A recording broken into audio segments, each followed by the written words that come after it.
in pairs and partial sigma is 0. All right, so definition.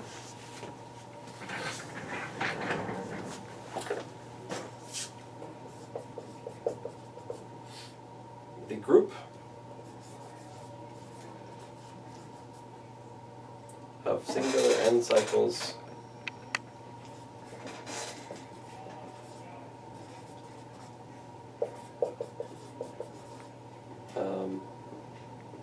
nx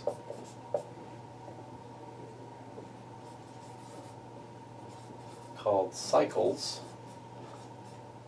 or n cycles, is denoted z nx. It is exactly the kernel of the boundary map. And on the other hand, the boundary, the stupid thing called n boundaries, right? These are n cycles, of course. The n boundaries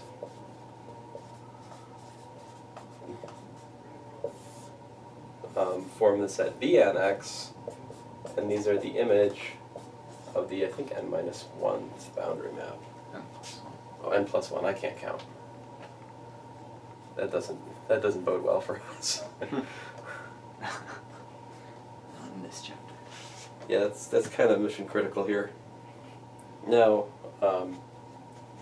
so here's the pecking order, so to speak.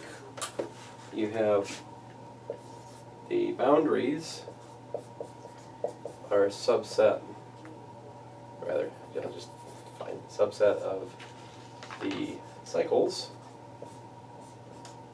which are, of course, a subset of the n chains. Right. This is a corollary, 4.7.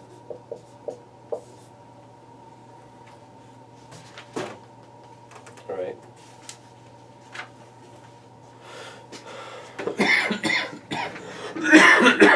Sorry. Painful. Watch me try saying it today. The proof of this, right, is what?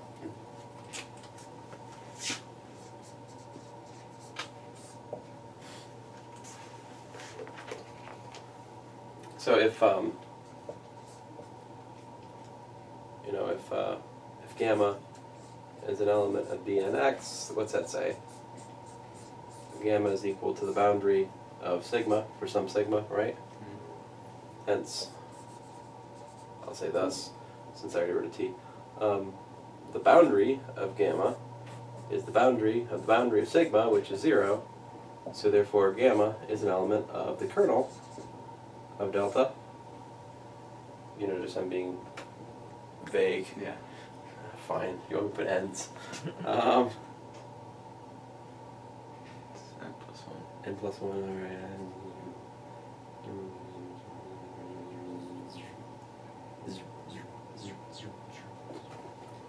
So this was gamma n?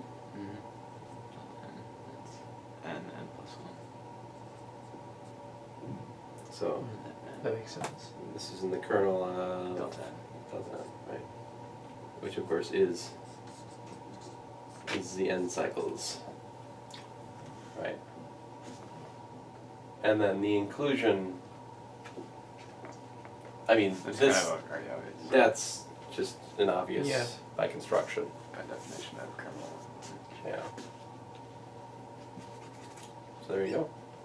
So every boundary is a cycle, right? An n cycle. Every n boundary is an n cycle. However, it may or may not be the case that every n cycle is in fact an n boundary. And that's actually the whole deal. Mm-hmm. Right? The fact that there are n cycles which are not n boundaries is what corresponds to the existence of holes in spaces. And for that reason, we define a group to capture this notion, and that's called the homology group. So if I can erase this combinatorial jibber jabber.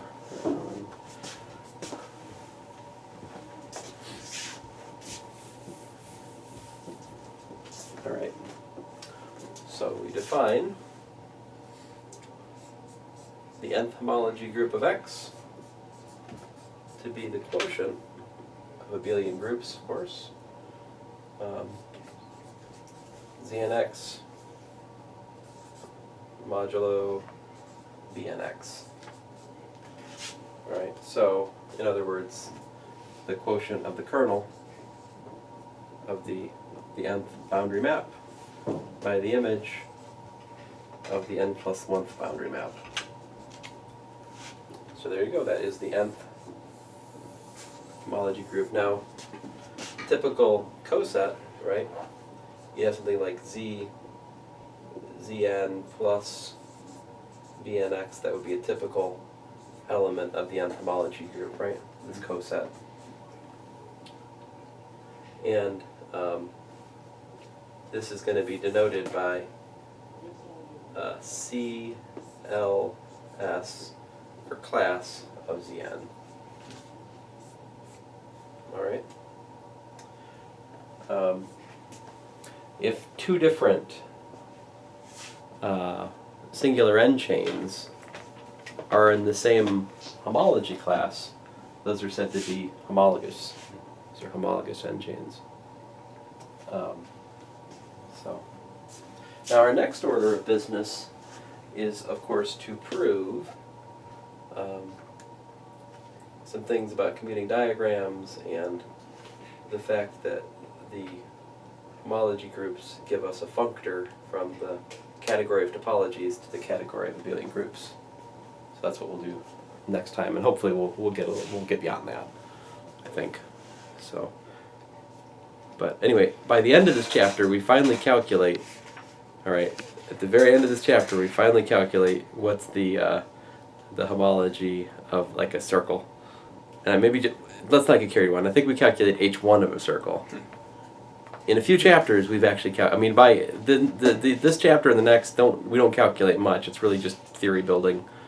Chapter 7, we get some theorems that allow us to actually calculate some topological data in there. So it requires patience, right? This is not for the impatient, especially if you want to watch me do it. Thanks, guys.